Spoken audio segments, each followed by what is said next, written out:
네, 정치권 소식 살펴보겠습니다. 대선이 이제 2주일 앞으로 다가왔습니다. 네, 오늘 저녁에는 5명의 후보들이 맞붙는 네 번째 TV 토론이 열리게 되는데요. 네, 이와 관련된 소식 오늘 세 분의 전문가 모시고 이야기 나눠보도록 하겠습니다. 최창렬 용인대 교수, 이상휘 세명대 교수, 조일상 매트릭스 대표 나오셨습니다. 안녕하세요. 안녕하십니까? 어서 오십시오. 네. 먼저 저희가 지금 어제 오늘 계속해서 여론조사 내용 살펴볼까 합니다. 지금 뭐 대선 2주일밖에 남지 않았기 때문에요. 많이들 관심 가지실 텐데 더불어민주당 문재인 후보 39.8%, 국민의당 안철수 후보 29.4%, 자유한국당 홍준표 후보 11.7%, 정의당 심상정 후보 5%, 바른정당 유승민 후보 4.4%로 조사가 됐습니다. 어제와 그제 사이 중앙일보가 여론조사한 건데요. 다자대결 지지율 변화 내용도 함께 살펴보겠습니다. 4월 첫 주, 둘째 주, 셋째 주 변동폭이 꽤 큽니다.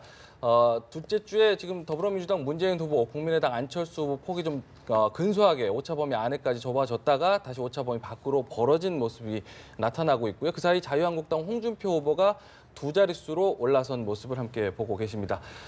계속해서 여론조사 내용 살펴보고 있는데요. 특히 이제 보수층의 지지율 비교도 함께 살펴볼까 합니다. 보수층에서 사실 국민의당 안철수 후보가 12.1%포인트가 빠진 반면에 홍준표 후보가 그만큼 올라갔습니다. 10.2%포인트가 올라가서 30.9%를 나타내고 있습니다.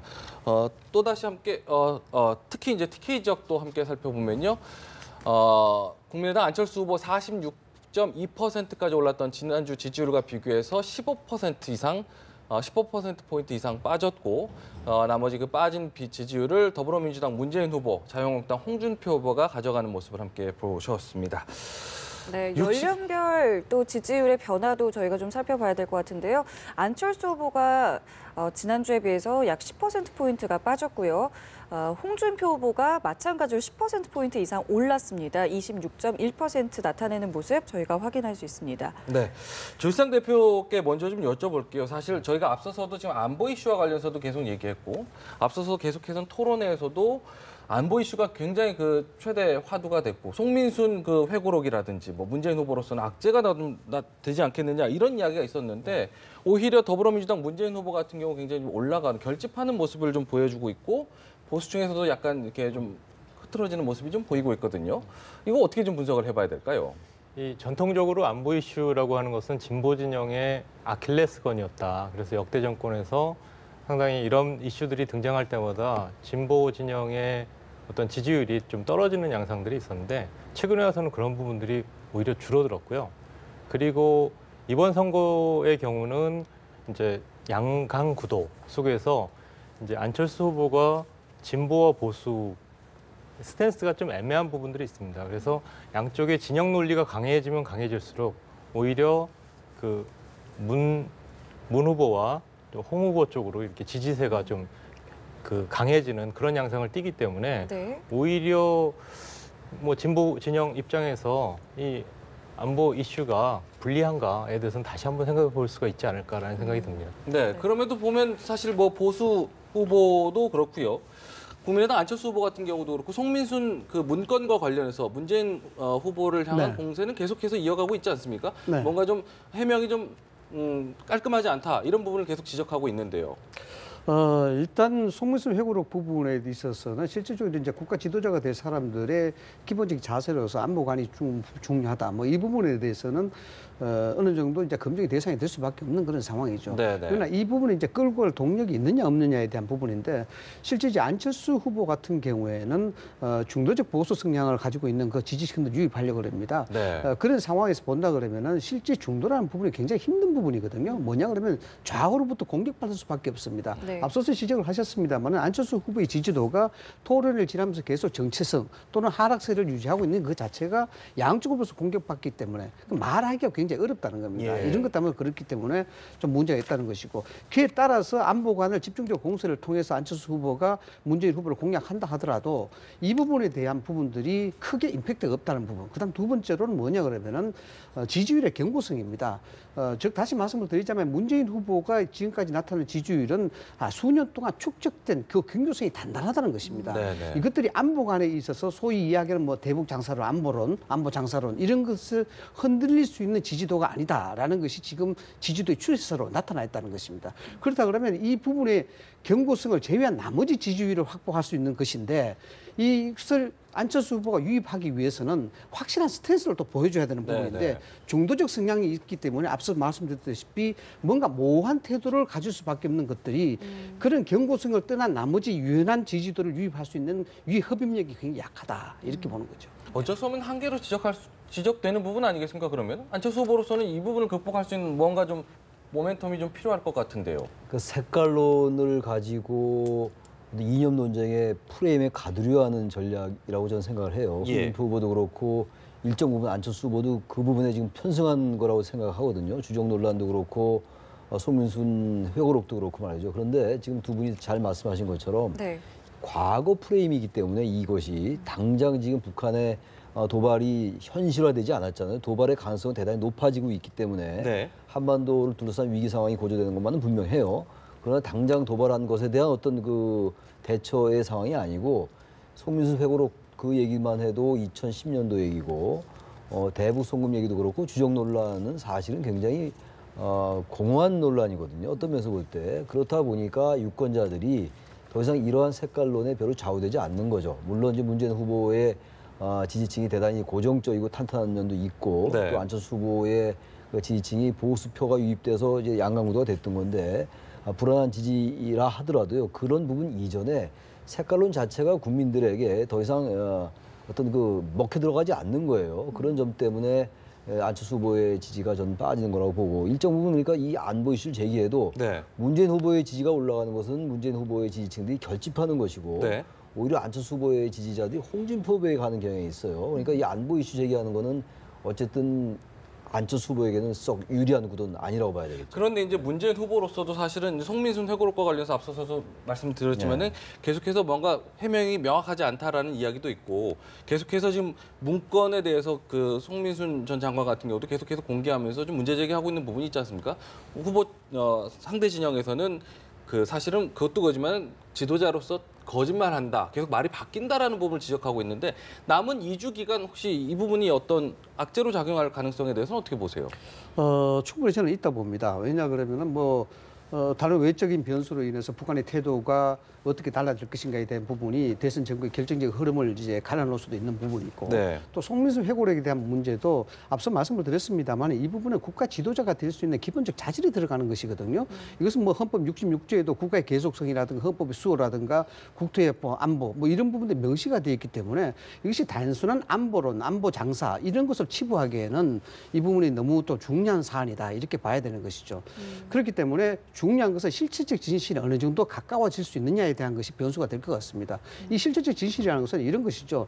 실질적으로 이 송민수 회고록의 실질 진실을 밝혀줄 수 있는 것은 두 가지입니다. 첫째, 청와대 회의록이라든가 증명할 수 있는 자료. 그다음 두 번째는 사람들의 증언입니다. 네네. 이 사람들의 증언이라는 것은 당시에 백종천 전 안보실장이라든가 뭐 김장수 전 장관이라든가 뭐 이재정 장관이라든가 이런 사람들이 어떤 증언을 해줄 수 있느냐에 대한 부분 이런 데 따른 것입니다만 실질적으로 그건 좀 가치가 기대하기가 힘들죠. 왜냐 그러면 지금 이 초유의 정국 상태에 있어서 네. 대선 정국에서 말을 잘못하게 되면 심각한 변수를 작용하기 때문에 그렇습니다. 그다음 두 번째, 청와대 회의록이라든가 국정원이 가지고 있는 문건들 이런 것도 또 실질적 물리적으로 지금 현재 대선 정국에서 나타나기가 증빙하기가 또 공개되기가 굉장히 힘들지 않습니까? 예. 그래서 이 부분은 정치적 공방으로 갈 수밖에 없는 것인데 그것을 TV 토론을 통해서 구체적이고 실체적인 증거가 나올 수 있느냐 이것도 굉장히 힘든 거 아닙니까? 왜냐하면 오자 구도에 있어서 그렇죠.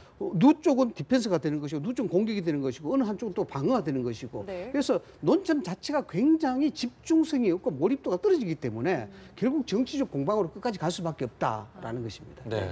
이제 2주 남았습니다. 너무나도 속도감 있게 진행이 되고 있는데 그래서일까요? 안철수 후보, 유승민 후보 연대 카드가 조금씩 얘기가 나오고 있거든요. 가능성은 좀 어떻게 보시고 계십니까? 저는 가능성은 분명히 있다고는 보여져요. 그런데 지금 연대의 그 형태도 분명하지 않은 것 같습니다. 홍준표, 유승민, 안철수 3자가 연대를 한다는 것인지 아니면 바른정당과 국민의당, 안철수와 유승민 후보가 연대한다는 것인지도 분명하지가 않고 네. 지금 또 바른정당 내에서 얘기 나오고 있습니다만 국민의당의 어떤 의사를 타진해 본 것 같지는 않아요. 뭐 일정 부분 물밑에서 접촉이 있었다고 볼 수 있다 하더라도요. 공식적인 건 아니잖아요. 또 게다가 이 연대의 당사자인 유승민 후보가 어쨌든 완주를 하겠다는 의사를 계속 굽히지 않고 있는 상황이에요. 어제 바른정당의 의원총회가 있었습니다만 5시간 넘게 예, 아주 그냥. 아주 애매모호하게 나왔어요. 네. 그러니까 유권자들로서는 이해하기가 어렵습니다. 왜냐하면 3자 단일화를 하겠다라는 것인지 아니면 바른정당과 국민의당만 연대하겠다는 것인지 그럼 유승민 후보의 입장은 무엇인지가 대단히 혼란스러워요. 게다가 지금 2주 남겨놓고 결국은 지지율이 떨어지니까 이런 연대 논의가 있는 거 아니겠어요? 그러니까 유승민 후보의 지지율도 계속 정체를 면치 못하고 있고 안철수 후보의 지지율은 빠지고 있는 상황이고 이러다 보니까 어떤 이해관계가 일치하는 부분이 있는 거죠. 그리고 예. 어떤 이념 성향으로 볼 때 아무래도 범보수라고 볼 수 있고 이미 전 안철수 후보는 사실 범보수 후보라고 해도 과언이 아닌 것 같아요. 여러 가지 안보 논란에 대처하는 어떤 태도도 그렇고 말이죠. 네. 그러다 보니까 3자가 연대해서 문재인 후보와 양강구도를 만들겠다라는 하나의 선거공학적인 계산이죠. 당연히 있을 수 있어요. 네. 과거에 DJP 연대도 그랬고 노무현 정몽준 후보의 단일화도 있었잖아요. 2002년도에 있을 수 있는 얘기인데 전 좀 차이점이 하나 있지 않는가라고 보여지는 게 사실 뭐 DJ 김대중과 김정필 두 사람이야 정말 빙탄불상형이죠. 물과 얼음과의 관계였습니다만 네. 물과 얼음과의 관계였습니다만 그래도 됐는데 왜 이 3자 단일화는 안 되겠냐라는 논리가 있을 수가 있는데 네. 이번 대선은요 우리가 좀 많이 잊고 있는데 민심의 압력에 의해서 치러진 선거예요. 박근혜 전 대통령이 탄핵되고 그 탄핵의 여파로 치러진 선거잖아요. 근데 지금 탄핵에 반대한 세력이 자유한국당이거든요. 그럼 과연 유승민 후보나 안철수 후보가 자유한국당과 연대하려 하겠습니까? 저는 안철수 후보나 국민의당 측에서 이 연대에 대해서 부정적일 것 같아요. 물론 유승민 후보와의 연대는 충분히 고려할 수 있다 하더라도 네. 그렇기 때문에 이 연대 자체가 어떤 명분이 약하다라는 생각이 들고요. 네. 시간이 별로 없어요. 시간이 없는 상황 속에서 지금 아까 말씀드린 바와 같이 유승민 후보 본인이 지금 어떤 분명한 입장 얘기하지 않고 있는 상황 속에서 과연 연대가 가능할까? 일단 명분도 없고 그리고 막상 연대를 한다 하더라도요.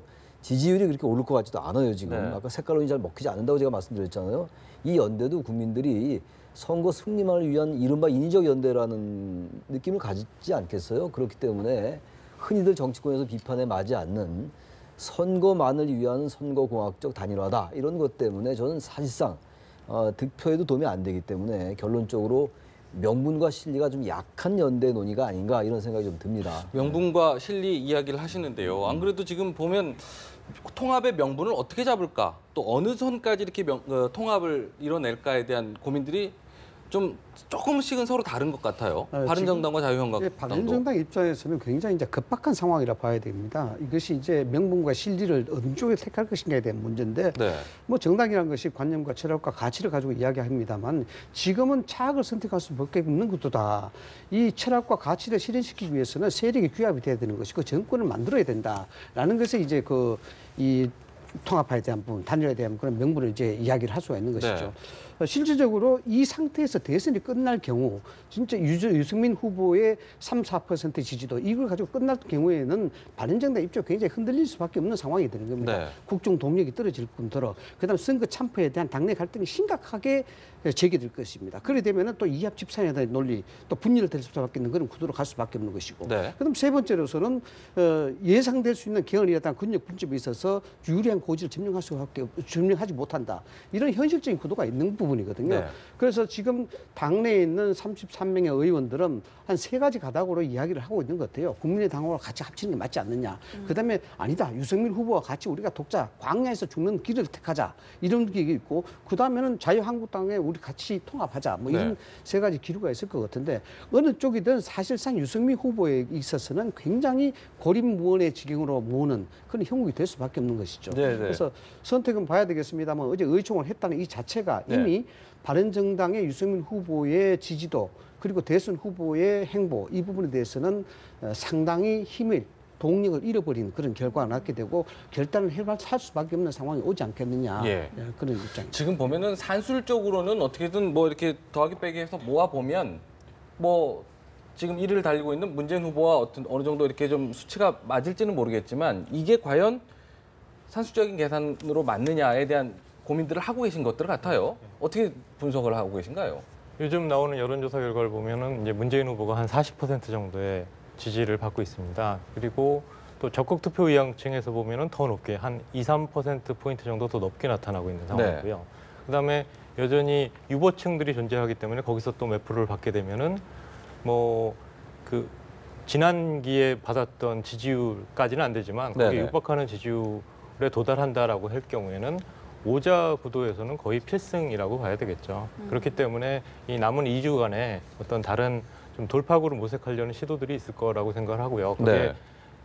현실적으로 가능성이 그렇게 높지 않은 뭐 단일화의 논의가 될 건지 아니면은 유권자들의 전략적 선택에 의한 그 자발적인 그러한 정리가 될지는 모르겠지만 뭐 이렇게 원사이드한 게임이 그대로 흘러가도록 놔둔 선거들이 과거에 그렇게 많지 않았기 때문에 대선 같은 경우는 특히 국민들이 많이 관심을 가지고 있는 선거다 보니까 네.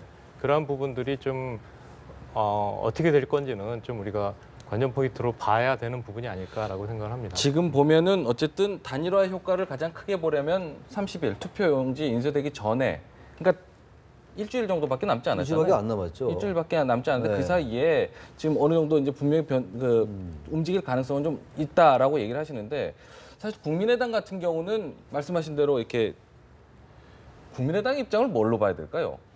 국민의당의 박지원 대표는 예. 지금 하는 얘기가 단일화하면 안 된다. 안철수 후보가 끝까지 가야 된다는 입장을 분명히 얘기를 하고 있어요, 지금. 예.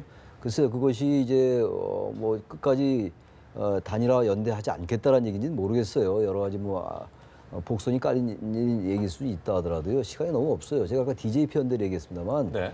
DJ와 JP 연대는 이미 오래전부터 합의가 돼 있던 상황이었고 물밑 접촉이 있었던 얘기거든요. 그래서 네. 지금 사실상 일주일 남은 기간에 과연 이 3당의 단일화가 가능할 것인가. 그리고 어떤 면에서 볼 때 이념 성향도 많이 달라요. 국민의당은 사실 호남의 지지를 받았던 정당이었잖아요. 지난 예. 총선 때. 네. 지금 안철수 후보가 이제 보수표의 지지를 받아서 양강구도 형성하고 사실 며칠 전부터는 이것을 양강이라고 해야 될 것인가의 얘기도 할 수 있어요. 네. 1강 2중이라고 봐야 되는 것인지 뭐 어떤 그런 얘기도 있잖아요. 지금 언론에서. 그런 상황 속에서 과연 국민의당이 단일화하면 호남 편은 어떻게 될 건지 실리적 계산으로 말이죠. 표를 네. 계산할 때 네. 그런 여러 가지 계산이 이게 충돌하고 있기 때문에 네. 완전히 과거의 DJ, JP처럼 지역 연합으로 해서 득표에 도움이 되는 이런 상황이 되지 않을 공산이 커요. 그리고 네. 사실 DJ도 호남에서 그러면 반대 안 하지 않느냐라는 반론을 제기할 수 있겠으나 김대중이라는 한국 정치의 거목이 갖는 위상과 지금 안철수 후보가 갖는 위상과는 사실상 비교가 안 되기 때문에 전 그 DJP가 제가 말씀을 드렸습니다만 DJP와 단순 비교하기는 어렵다. 시기적으로도 그렇고 여러 가지 위상으로 볼 때 네. 네. 시간도 너무 짧다. 그래서 저는 결국은 단일화 논의는 논의의 가치가 공산이 커 보이기도 합니다만 일단 두고 봐야죠. 예. 네. 오늘 오후에 이제 TV 토론회가 또 있죠. 지금까지 이제 3번의 토론회가 있었는데 사실 이 토론회가 끝나고 나서 지지율도 나오고 여러 가지 또 분석들도 나오기 때문에 후보들도 고민이 많을 것 같은데 오늘 어떤 전략을 좀 갖고 나올까요?